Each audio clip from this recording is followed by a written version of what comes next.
Lonely widow, bought 3 orphans, with sacks on their heads, then took them, when one said her name.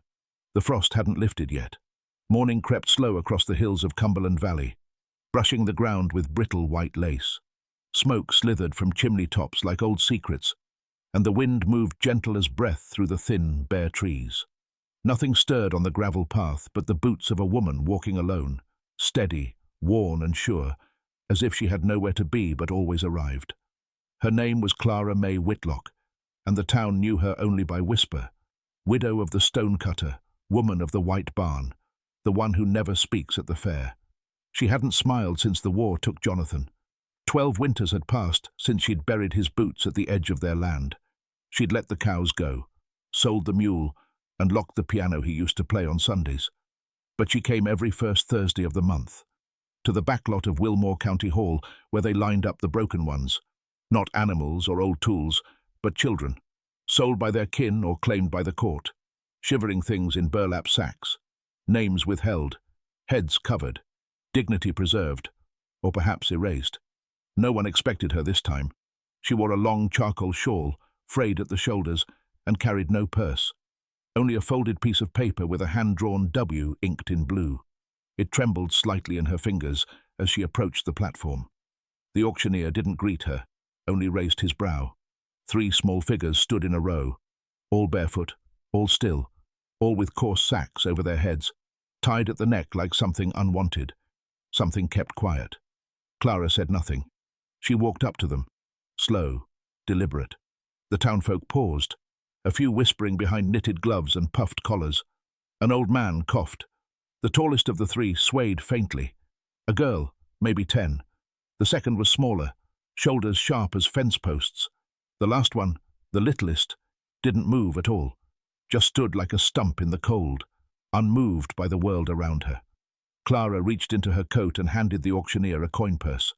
No negotiation, no questions. Her breath fogged in the air, but her voice didn't rise. "I'll take all 3. The murmurs rippled, but Clara turned her back before they could form words. She took the children, still hooded, by their sleeves, one by one, and led them toward her wagon waiting in the frost. Not a single child spoke, but just before they reached the steps, the smallest one paused. In a voice like cracked pine, quiet and trembling, she said it. "Clara?" The widow froze. A silence fell across the square like snow. The wind stilled. Even the birds held their breath. Something ancient passed between them. She didn't ask how the girl knew. She simply reached down, took her hand, and for the first time in 12 years, Clara Mae Whitlock wept. The wagon creaked over the ridge trail, its wooden wheels humming low against the gravel. Clara didn't speak. The children, still hooded, sat huddled in the back, arms wrapped around their thin knees like broken fence rails. By the time they reached the white barn at the edge of her land, the sun had burned through the fog, but the cold had not lifted. Clara helped each child down, not by the hand, but by the elbow, careful, firm, without pressure. She led them across the frost-covered grass and into the barn first, not the house. It was warmer inside. A small iron stove breathed orange in the corner, a cast-iron kettle rattling on top. She removed the sacks one by one. First, the girl with wild, sun-dried hair and wary grey eyes. Her cheekbone bore an old yellow bruise, shaped like the corner of a table. Her dress was 2 seasons too small. She looked like she might bite if touched. Then the boy, no older than 8. His ear had a split lobe. Someone had pierced it, then torn it out.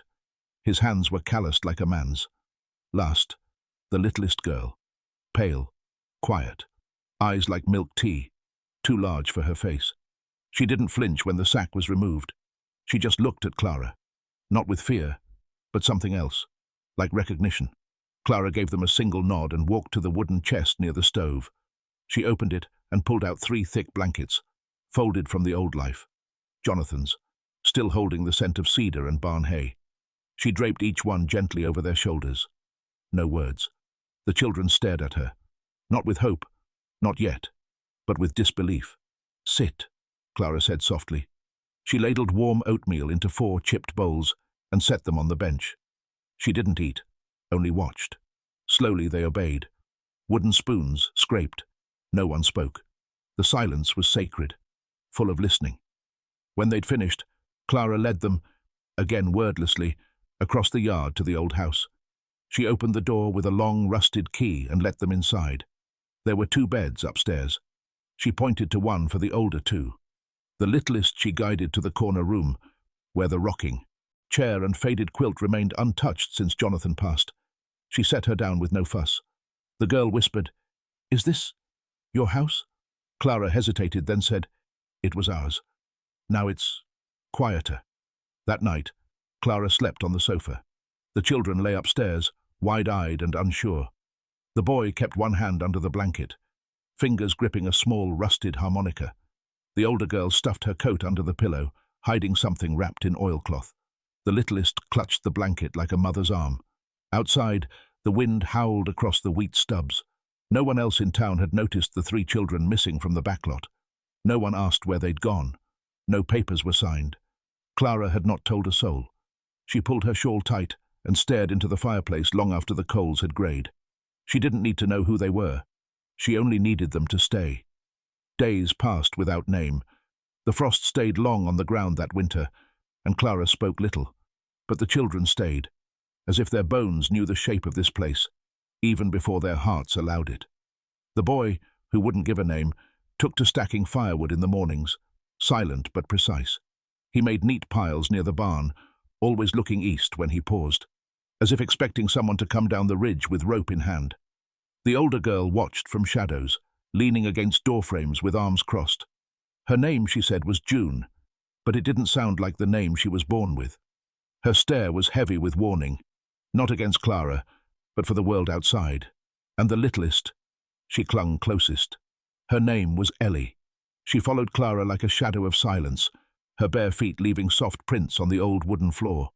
One night, when the wind hissed against the windows like secrets trying to get in, June finally spoke.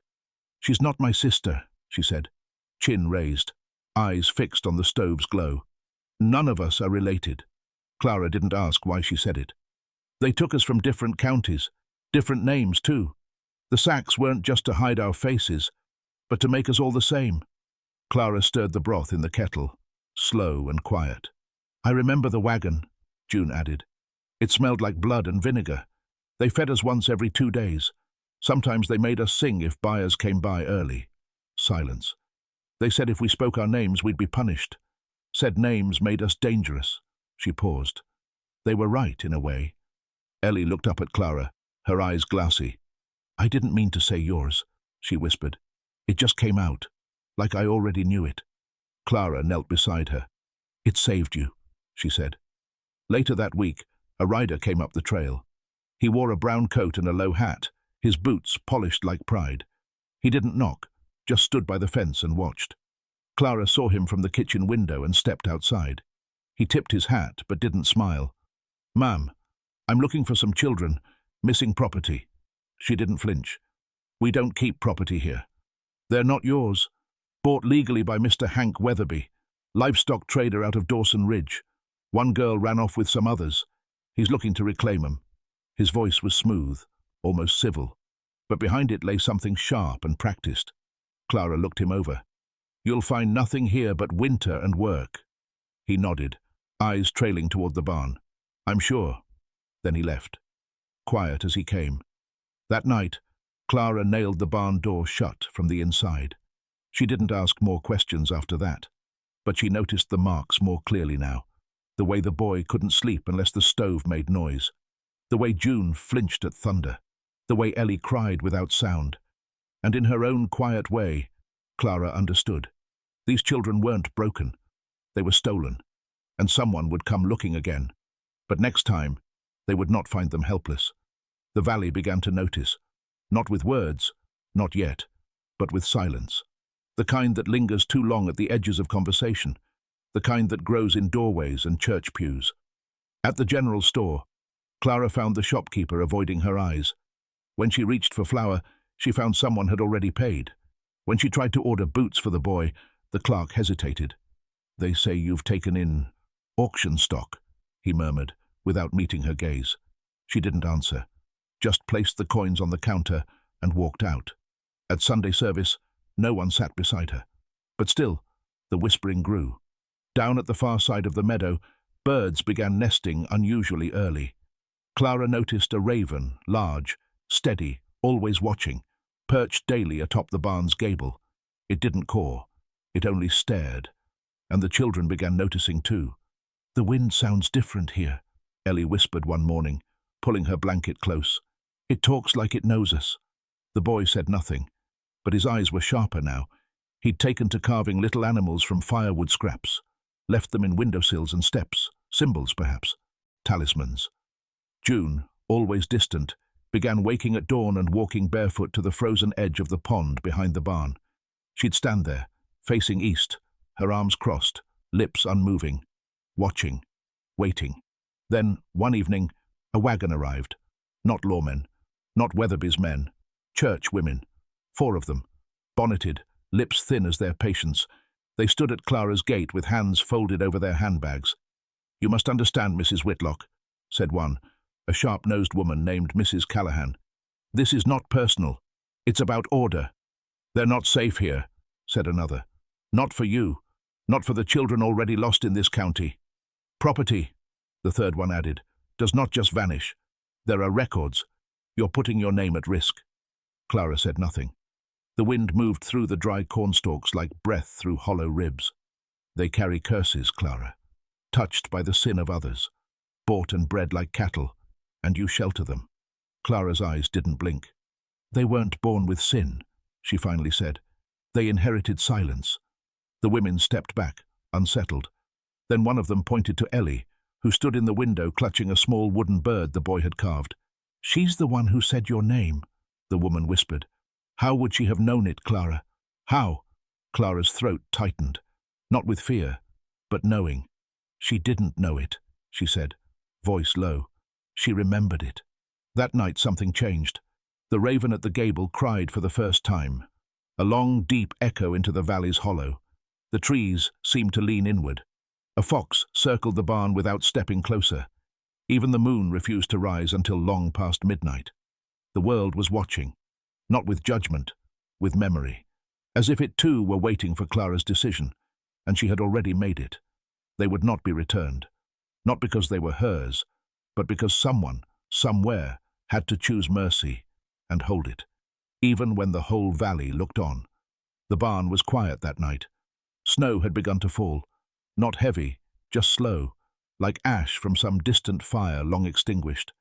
Clara sat by the wood stove, darning an old pair of socks by candlelight. The children had gone to bed early, or so she thought. A creak on the stair broke the hush. June stood barefoot at the edge of the parlor, arms wrapped around herself, hair tangled from sleep or memory. Clara couldn't tell. "Can't sleep?" Clara asked softly. June didn't answer. She stepped closer, then knelt by the stove, not to warm herself, but to be near something alive. "I did it," she whispered. Clara stopped sewing. "I told them where Ellie was, back in Dawson Ridge. She'd been hiding in the grain shed, and I told the man who fed us." Her voice cracked. "They promised me sugar, just 1 spoon. I hadn't tasted it in, I don't know how long." The words came slower now, like something dredged from the bone. "I didn't know what they'd do. I just thought I could be stronger with food. Maybe if I had more strength I could protect her better later. But after I told them, they put the sack on her, like the rest of us, like we were already dead." Her head bowed low, her face lit by the dull orange glow of firelight. "I'm the reason she doesn't speak much now. I'm the reason she flinches in sleep. I gave her away, for sweetness." She didn't cry, not the loud kind, just trembled, like someone whose bones remembered the whip, even if the skin had long since healed. Clara said nothing for a long while. Then she reached into the pocket of her shawl and pulled out a folded square of old cloth, pale blue, frayed at the edges. "This belonged to Jonathan," she said. "He wore it around his wrist during the war. Said it reminded him what home felt like." She held it out to June. "I want you to have it." June blinked. "Why?" "Because shame is only heavy if no one shares it. You carried hers. Now let me carry yours." June didn't reach at first. But then, her hands, slow and unsure, closed around the cloth. She clutched it tight, not like a possession, but like forgiveness. "I'm sorry," she whispered. "I know," Clara said, and so does she. From the staircase, a soft shuffle echoed. Ellie stood halfway down, her eyes damp, arms wrapped around the wooden bird the boy had carved. She stepped down one step, then another, and without a word, laid her tiny hand on June's shoulder. The fire popped gently in the stove. The bond was sealed, not in blood, not in paper, but in grace.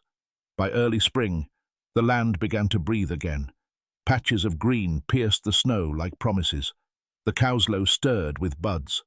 Birds returned, and for the first time in years, Clara planted seeds in the garden she had left wild since Jonathan's death.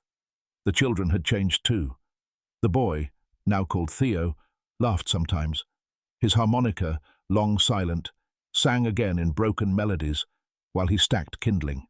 June read aloud from old books, her voice clear but steady, like someone relearning her own name. Ellie smiled without fear, her steps light across the porch, her hands always holding the wooden bird. Clara began thinking they might stay. That maybe, just maybe, this quiet world had made a place for them. Then, one morning, just as Clara poured water into the wash basin, a knock rattled the door. Not the hesitant tap of a neighbor, nor the heavy pound of a lawman. Just 3 short, certain knocks, as if the door owed something. Clara opened it slowly. It was the man in the brown coat again. The same slick boots, same quiet cruelty beneath the charm. But this time, he wasn't alone. Behind him stood Hank Weatherby himself, stout, sunburnt, with a scar stretching from chin to collarbone. His eyes landed on Theo first, who stood in the yard holding an axe. Theo froze. "We've come for what's ours," Weatherby said. Clara didn't step aside. "You sold nothing but souls," she replied. "And they're not yours anymore." Weatherby chuckled, dry as dust. "This valley may be full of silence, but laws don't sleep. You bought them without paper. No signature, no claim, just a handful of coins and a bleeding heart." Ellie stepped forward now, hiding behind June. Weatherby pointed to her. "That one. She was the youngest of my lot. Quiet little thing. I could fetch a good price for her yet, especially now that she's speaking again." June stepped in front of her, fists clenched. "She's not yours." The brown-coated man smirked. "She wasn't yours either once." Then Ellie, small and shaking, took a step forward, out from behind them. She held the wooden bird in both hands. Her voice was no louder than the wind in leaves. "You knew my mother." The men looked at her. "Her name was Miriam," Ellie said. "She worked your kitchens. You sent her away after she dropped a bowl. She cried for days, I remember. You laughed." Weatherby's brow twitched. "Lots of girls passed through the kitchens. She died on the riverbank," Ellie continued. "I found her, cold, still, and then you took me." Theo stepped beside her. Clara stayed still. "I'm not your child," Ellie said. "I remember now." Weatherby didn't speak. The silence was vast. Around them the land held its breath. Even the raven returned, perching on the fence. Clara looked at the men. "You came for property," she said, "but left it behind too long. What grew in its place was family." The men didn't argue. They left, not out of fear, but defeat. Truth had undone them, quietly, not in court, not in blood, but in the words of a child who remembered too much. The neighbors, watching from behind shutters, never spoke of it, but they began leaving bread at Clara's doorstep. Eggs, quilts, a kind of apology, wrapped in silence. The world had not changed loudly. It had only listened. Spring ripened into summer without ceremony. Wildflowers crept along the edges of the barn. The wheat swayed soft like sighs. The wind no longer whispered warnings, only lullabies. Clara no longer walked alone to the backlot on Thursdays. The wagon sat still beside the barn, its wheels grown moss. She had found what she wasn't looking for, and had nothing left to seek. Theo built a wooden bench beneath the sycamore tree, where Clara often sat in the evenings, darning or just watching. He carved a new bird every week now, owls, swans, finches, and lined them along the porch railing like sentries. June tended the garden, sleeves rolled to her elbows, cheeks sun-browned and strong. She kept the blue cloth tied around her wrist, Jonathan's handkerchief, never explaining it, never removing it. And Ellie, still small but taller now, kept close to Clara's side. She spoke often, but never too much. Her voice had weight. She asked questions about bread rising, about why birds leave, about what dreams meant. Clara never rushed to answer. Some things were better wondered. The town changed slowly. No one dared praise her out loud, but they came to her in quiet ways. A neighbor sent jars of peach preserves. A former critic left 2 lambs by her fence. Even the pastor, who had once said the children were cursed, left a candle in the chapel with 3 small wooden birds at its base. Then one evening, under a sky brushed soft with lavender, Clara called them to the table. "I'm leaving you the house," she said. They stared, confused. "I'll be staying with my sister in Tennessee for a spell. I've grown old quietly, and I think I'd like to grow older somewhere someone says my name more often." Ellie's eyes welled, but she nodded bravely. June didn't cry either. She simply stood and wrapped her arms around Clara. Strong and steady, no longer the girl who once stood barefoot in shame by the fire. Theo said nothing, just placed one more carving in Clara's hands, a raven this time, wings folded close. A week later, Clara left in the same wagon that once brought them home. The children, no longer children, stood at the gate, watching. Not broken, not bought, not lost, just found. Time went on. Years passed. A new family moved into town. Their child disappeared in a winter storm, but they found her 2 days later, safe and sleeping on a wooden bench beneath a sycamore tree, cradled by a blanket and watched over by dozens of carved birds. No one knew who left her there, but the town did not question it. Some stories are never spoken, only carried. And sometimes the world is changed not by war, but by a hand held in silence and a name remembered in the cold.